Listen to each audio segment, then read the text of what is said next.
Тәуелсіздік бүкіл қазақ арманы, арманымды сан ғасырға жалғады, жаным, арым, садағасы деп жүріп, 30 жыл болды тәуелсіздік алғалы. Шешен тілмен жазылғандай жарамыз, болашаққа жарқын жүзбен барамыз, халық өзі қалап алған елбасы, аман жүрсін Нұрсұлтандай ағамыз. Мен Ахмет Байтұрсын атындағы орта мектебінің жас кішісімін. Сәкиева Лилия. Сізге қояр тәуелсіздікке байланысты сізге қояр екі сұрақтарым бар. Қазақстанның тәуелсіздігі қашан алды, қай жылы және қай күні? Сәлеметсіздер. Мен Оразымбетова Әсел Бақытқызы, Жібек Жолы ауылдық округ әкім аппаратының бас маманымын. Қазақстан Республикасы тәуелсіздігін 1991 жылы 16 желтоқсанда алдық. Рахмет. Енді екінші сұраққа көштік. Қазақстанның астанасы қай қала және қай жылы мен қай күні алынды?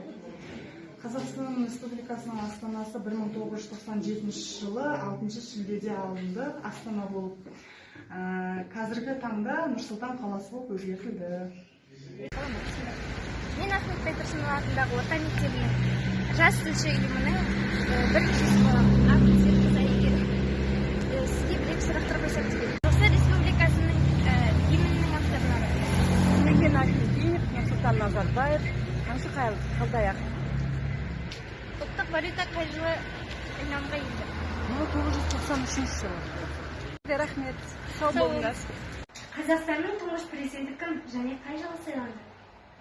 Қазақстанның тұңғыш президенті Назарбаев Нұрсұлтан Әбішұлы 1991 жылы 1 декабрьде Қазақстан президенті болып сайланды.